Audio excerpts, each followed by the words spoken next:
everyone, welcome to my Delight is in Education channel. Today we are going to discuss the Hindu news analysis of 21st June 2021 in Telugu. Now we move to the first article, which was on page number 8. Plan to put Lakshadweep under Karnataka High Court. This topic is mainly talking about Lakshadweep High Court. అసలు ఈ ఆర్టికల్లో ఏముందంటే లక్షద్వీప్ దాని యొక్క high court యొక్క జ్యూరిడిక్షన్ని కర్ణాటక హైకోర్టుకి shift చేసుకోవాలనుకుంటుంది. అసలు ఎందుకు షిఫ్ట్ చేసుకోవాలనుకుంటుంది ఏంటి అనేది మనం ఫర్దర్గా తెలుసుకుందాం. ఫస్ట్ ఆఫ్ ఆల్ ఈ లక్షద్వీప్ యొక్క జ్యూరిడిక్షన్ అనేది కేరళలో ఉంది ప్రజెంట్. మనం కాన్స్టిట్యూషన్లో చూసుకుంటే హైకోర్టు అనేది ఏంటంటే ఒక స్టేట్కి సపరేట్గా ఉండేదే హైకోర్టు అనేది. అది కొన్ని స్టేట్ 2-3 స్టేట్లకి కలిపైనా ఉంటుంది, లేదా ఒక స్టేట్కి యూనియన్ టెరిటరీకైనా కలిపి ఉంటుంది, లేదా సింగిల్గా ఒక స్టేట్కైనా ఉంటుంది. కేరళ హైకోర్టు జ్యూరిడిక్షన్ నుంచి లక్షద్వీప్ ఎందుకు కర్ణాటక వెళ్ళాలనుకుంటుందంటే రీసెంట్గా వచ్చిన న్యూ అడ్మినిస్ట్రేషన్లో చాలా చేంజెస్ తీసుకొచ్చాడు లక్షద్వీప్లో. సంబంధించి లక్షద్వీప్లో చాలా రయాట్స్ జరుగుతున్నాయి అండ్ చాలా అపోజిషన్ కూడా ఉంది. దానికి సంబంధించి లక్షద్వీప్ యొక్క పోలీసుల మీద, లోకల్ గవర్నమెంట్ మీద చాలా పిటిషన్స్ అనేది కేరళ హైకోర్టులో పెట్టారనమాట. దాని నుంచి తప్పించుకోవడానికే ఈ లక్షద్వీప్ హైకోర్టు దాని యొక్క జ్యూరిడిక్షన్ అనేది కేరళ నుంచి కర్ణాటకకి కన్వర్ట్ చేసుకోవాలనుకుంటుంది. అండ్ ఇంకా మనం చూసుకుంటే అసలు ఇంత స్టార్టింగ్లో లక్షద్వీప్ యొక్క జ్యూరిడిక్షన్ అనేది కర్ణాటక హైకోర్టు కిందే ఉండేది, కానీ కర్ణాటక నుంచి కేరళకి షిఫ్ట్ అయింది. ఇప్పుడు మళ్ళీ కేరళ నుంచి కర్ణాటకకి షిఫ్ట్ అవుదాం అనుకుంటుంది. అసలు లిటిగేషన్స్ ఏంటి ఎలా వచ్చినాయి అంటే రీసెంట్గా లక్షద్వీప్కి అడ్మినిస్ట్రేటర్ వచ్చాడు. ఆయన కోవిడ్ విషయంలో తీసుకున్న నిర్ణయాలు కానీ వాటి వల్ల చాలా కోవిడ్ కేసెస్ అనేవి పెరిగినాయి లక్షద్వీప్లో. అండ్ ఆయన గోండా యాక్ట్ అనే ఒక యాక్ట్ తీసుకొచ్చాడు. ఇంకా ఫిషర్మెన్స్ యొక్క ఇల్లుల్ని ధ్వంసం చేశాడు రోడ్ వైడనింగ్ కోసం, ఇంకా ఇతర డెవలప్మెంట్స్ కోసం. సో ఇలాంటివన్నీ జరగడం వల్ల పోలీసుల మీద, లోకల్ గవర్నమెంట్ మీద చాలా కేసెస్ అనేవి కేరళ హైకోర్టులో ఉన్నాయి. అసలు ఒక స్టేటో ఒక యూనియన్ టెరిటరీయో తలుచుకుంటే మట్టికి హైకోర్టు అనేది షిఫ్ట్ అవుతుందా అంటే no, it not possible. According to article 41 only parliament act ద్వారానే ఏదన్నా హైకోర్టుని షిఫ్ట్ చేయడం కానీ ఏదన్నా జరిగిద్ది, అంతేగాని ఒక యూనియన్ టెరిటరీయో స్టేటో డిసైడ్ అయితే మట్టికి అది జరగదు. అండ్ ఎలాగో లక్షద్వీప్ గురించి న్యూస్లో వచ్చింది కాబట్టి లక్షద్వీప్ గురించి కొన్ని ఫ్యాక్ట్స్ తెలుసుకున్నాం. లక్షద్వీప్ అంటే ఏంటంటే లక్షద్వీపులు ఉన్నదాన్నే లక్షద్వీప్ అంటారు. దీని యొక్క క్యాపిటల్ వచ్చి కవర్తి. ట్రాపికల్ ఆర్చిపెలాగో అండ్ ఇందులో 36 అటాల్స్, కోరల్ రీఫ్స్ ఉన్నాయి లక్షద్వీప్ సీలో. ఇక్కడ అఫీషియల్ లాంగ్వేజ్ వచ్చి అండ్ వైడ్లీ మాట్లాడుకునే లాంగ్వేజ్ వచ్చి Malayalam. 8th degree channel, 8th degree north latitude వచ్చేసేసి మినికా ఐలాండ్స్ని, మాల్దీవ్ ఐలాండ్స్ని సపరేట్ చేస్తుంది. మినికా ఐలాండ్ అనేది ఏంటంటే లక్షద్వీప్లో one of the biggest island. And 9th degree channel, దీన్నే 9th డిగ్రీ నార్త్ లాటిట్యూడ్ అంటారు. ఇది మినికాయ్ని లక్షద్వీప్ యొక్క మెయిన్ ఆర్చిపెలాగో నుంచి సపరేట్ చేస్తుంది. సెకండ్ ఆర్టికల్కి వెళ్దాం. Concerns on IT rules are highly misplaced. ఈ ఆర్టికల్ వచ్చేసి ఏంటంటే రీసెంట్గా మన గవర్నమెంట్ కొత్తగా తీసుకొచ్చిన ఐటీ రూల్స్ మీద international human rights commission which was located in Geneva కొన్ని కామెంట్స్ చేసింది. ఏమనంటే ఈ ఇండియా తీసుకొచ్చిన ఐటీ రూల్స్ అనేవి హ్యూమన్ రైట్స్కి భంగం కల్పిస్తుంది అని కొన్ని క్వశ్చన్స్ చేసింది. దానికి మన ఇండియన్ గవర్నమెంట్ కొన్ని రిప్లైస్ ఇచ్చింది. ఆ రిప్లైసే ఈ ఆర్టికల్లో మనం చూస్తామన్నమాట. ఫస్ట్ మనకి ఇంటర్నేషనల్ హ్యూమన్ రైట్స్ కమిషన్ చేసిన కామెంట్ ఏంటంటే ఈ గవర్నమెంట్ తీసుకొచ్చిన ఐటీ రూల్స్ అనేవి ఇంటర్నేషనల్ హ్యూమన్ రైట్స్ ప్రిన్సిపల్కి వ్యతిరేకంగా ఉన్నాయి అని చెప్పింది. దానికి గవర్నమెంట్ వచ్చి ఏం రిప్లై ఇచ్చిందంటే ఇది పీపుల్ యొక్క హ్యూమన్ రైట్స్ని పాడవకుండా ఉండటానికి అందరి అభిప్రాయం తీసుకొచ్చిన రూల్ ఇది అని చెప్పింది. అండ్ సెకండ్ వన్, ఇండియన్ కాన్స్టిట్యూషన్లోనే రైట్ టు ప్రైవసీ అని ఉన్నది, కానీ ఇలా మీరు అందరు మెసేజెస్ చూస్తే దానికి రైట్ టు ప్రైవసీ ఎలా అవుతుంది అని క్వశ్చన్ చేసింది. దానికి మన ఇండియన్ గవర్నమెంట్ వచ్చి ఏం చెప్పిందంటే రైట్ టు ప్రైవసీ అనేది ఫండమెంటల్ రైటే, కానీ దానికి కొన్ని లిమిట్స్ ఉన్నాయి. లైక్ ఇప్పుడు ఇండియన్ ఇంటిగ్రిటీని పాడు చేసేలాగా, లైక్ టెర్రర్ యాక్టివిటీస్ని పెంచేలా కానీ గవర్నమెంట్ని కించపరిచేలాంటి మెసేజెస్నే కానీ అందరి మెసేజెస్ చూడము.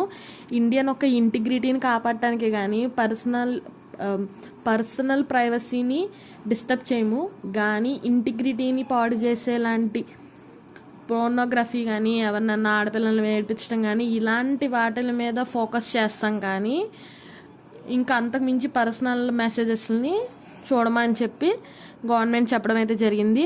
అండ్ నెక్స్ట్ ఇంకా దేని గురించి అడిగిందంటే ఇంటర్నెట్ షట్ డౌన్ గురించి. పాస్ట్ 3 yearsగా చూసుకుంటే ఇండియాలో ఇంటర్నెట్ షట్ డౌన్ అనేది చాలా ఎక్కువ జరిగింది అని క్రిటిసైజ్ చేశారు ఇండియాని. సో దానికి సంబంధించి కూడా ఇండియన్ గవర్నమెంట్ రిప్లై అయితే ఇవ్వడం జరిగింది. ఆర్టికల్ 370 అండ్ 35A జరిగినప్పుడు జమ్మూ అండ్ కాశ్మీర్లో, నెక్స్ట్ సిటిజన్షిప్ అమెండ్మెంట్ బిల్ వచ్చినప్పుడు ఢిల్లీ, అస్సాంలో ఇంటర్నెట్ షట్ డౌన్ అనేది జరిగిందంటే ఇంటర్నెట్ ఆపేశారు. ఎందుకు ఆపేశారని చెప్పారంటే ఆ టైంలో ఆర్టికల్స్ మార్చడం వల్ల వైలెన్స్ ఎక్కువ క్రియేట్ అవుతుంది, ఇందులో హేట్ స్పీచెస్ ఇవన్నీ ఫార్వర్డ్ అయ్యి వైలెన్స్ ఇంకా ఎక్కువ పెరిగిద్దని ఇదితో ఆపాం తప్ప వేరే ప్రజల యొక్క ఫ్రీడమ్ని పోగొట్టడానికి కాదు అని చెప్పి రిప్లై ఇచ్చింది. మొత్తానికి ఏం చెప్తుందంటే మేము ఇంటర్నేషనల్ రూల్స్కి, హ్యూమన్ రైట్స్కి, ప్రజల యొక్క ప్రశాంతతకి వ్యతిరేకంగా ఏం చేయట్లేదు, అంతా రూల్ ప్రకారమే ఉన్నామని చెప్పి రిప్లై ఇవ్వడం అయితే జరిగింది. ఇది ఈ ఆర్టికల్ యొక్క information.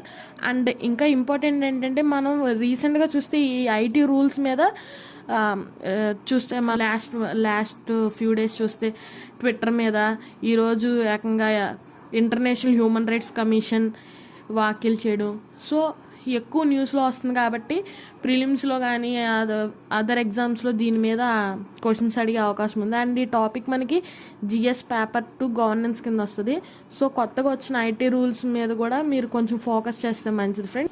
Now let us move on to the next article which comes under GS paper 3 economy. Massive distribution of ex gratia will strain finance says centre. మనకి ఆర్టికల్ వచ్చిందంటే COVID-19 వల్ల ఎవరైతే నష్టపోయారో ఆ ఫ్యామిలీస్, ఆ బాధితుల యొక్క ఫ్యామిలీస్కి 4 lakhs rupees ఎక్స్గ్రేషియా గురించి అనమాట.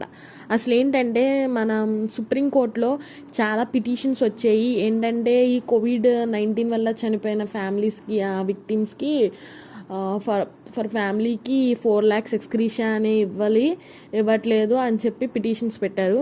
దానికి సెంటర్ వచ్చేసేసి సుప్రీంకోర్టులో సమాధానం చెప్పింది. ఏమని చెప్పిందంటే ఈ పాండమిక్ అనేది వన్ టైం డిసీజ్ కాదు, లైక్ సైక్లోన్స్, ఎర్త్క్వేక్స్ ఒకసారి వచ్చి వెళ్ళిపోయింది కాదు.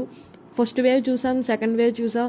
అండ్ రీసెంట్ ఎక్స్పర్ట్స్ యొక్క రిపోర్ట్స్ ద్వారా అక్టోబర్లో మనకి థర్డ్ వేవ్ వచ్చే అవకాశం కూడా చాలా ఉంది, 70% అవకాశం ఉంది.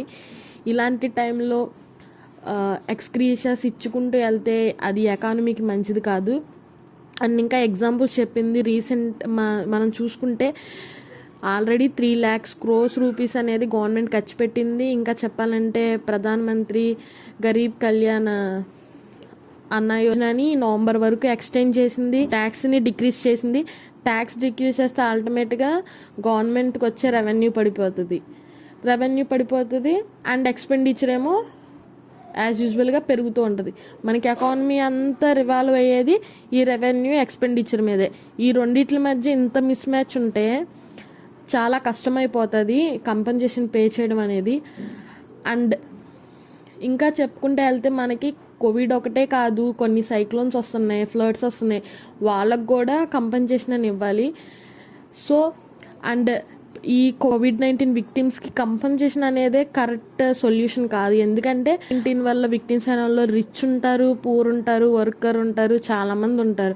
అలా ఎందరికి ఇచ్చుకుంటూ పోలేం కదా. దానికన్నా ఆ మనీని యూజ్ చేసి దీని మీద ప్రివెన్షన్స్ కంటే కోవిడ్ ఆక్సిజన్ యూజ్ చేయడానికి, మెడిసిన్కి, వ్యాక్సిన్ సప్లైకి యూజ్ చేయడం బెటర్ కదా. ఎందుకంటే ఇది ఇప్పుడప్పుడే అయ్యేది కాదు, ఇలాగా వేవ్స్ వస్తానే ఉంటాయి. విక్టిమ్స్కి ఇచ్చుకుని పోవటం కన్నా ప్రివెన్షన్ వైపు వెళ్ళి యూజ్ చేయడం బెటర్ అని చెప్పి సెంటర్ సుప్రీంకోర్టుకి తన సమాధానం అయితే తెలపడం జరిగింది. ఇది ఆర్టికల్ యొక్క information. Now we are moving to the next article. Pact signed to conserve rare turtles in Assam. ఇది మనకి టాపిక్లో తెలిసిపోతుంది. Conserve rare turtles in Assam అంటే ఇది ఎన్విరాన్మెంట్ అండ్ ఎకాలజీ కిందకు వస్తుంది. జిఎస్ పేపర్ 3 వచ్చి ఒక రేర్ టర్టిల్ గురించి. దాని నేమ్ వచ్చి బ్లాక్ సాఫ్ట్ సెల్ టర్టిల్.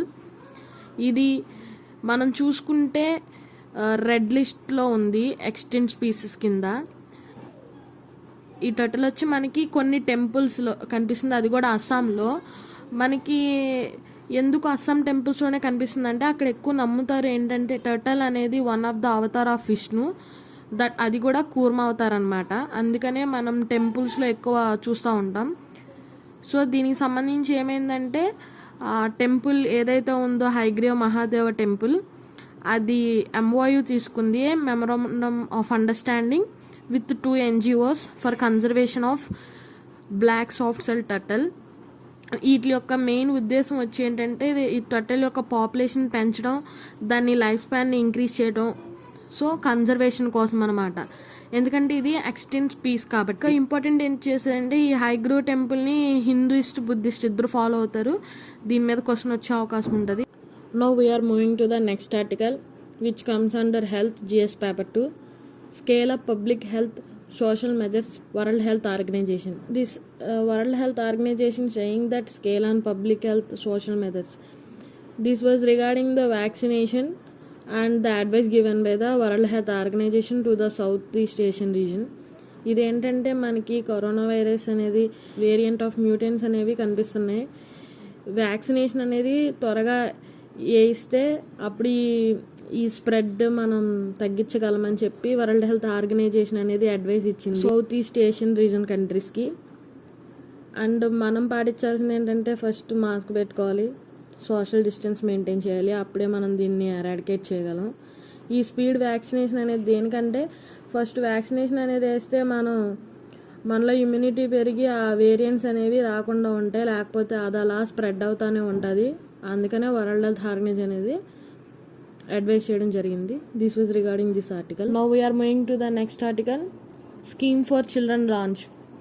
ఈ స్కీమ్ వచ్చేసి మనకి నవీన్ పట్నాయక్ గవర్నమెంట్, ఒడిశా గవర్నమెంట్ అనేది రిలీజ్ చేయడం జరిగింది చిల్డ్రన్స్ కోసం. దాని నేమ్ వచ్చేసి ఆశీర్వాద్. ఇది ఏంటంటే స్కూల్ పిల్లలకి మంత్లీ 2500 మనీ ఇవ్వడం జరిగింది. అది కూడా ఈ COVID-19 వల్ల ఎవరైతే వాళ్ళ పేరెంట్స్ని లాస్ అయ్యారో వాళ్ళకి. అండ్ ఇది కూడా ఈ బెనిఫిషియరీ అనేది 3 కేటగిరీస్లో ఇవ్వడం జరిగింది. ఒకటి ఇద్దరు పేరెంట్స్ కోల్పోయిన వాళ్ళకి, నెక్స్ట్ సింగిల్ పేరెంట్ కోల్పోయిన వాళ్ళకి, అండ్ ఎర్నింగ్ పేరెంట్ కోల్పోయిన వాళ్ళకి. ఈ లిస్ట్ అనేది సపరేట్ చేసి మంత్లీ 2500 బెనిఫిషియరీ ఇవ్వడం అయితే జరుగుతుంది. This was regarding this article. Thank you friends. నా సమాచారం కనుక మీకు నచ్చినట్టయితే లైక్, షేర్ అండ్ సబ్స్క్రైబ్ చేయండి.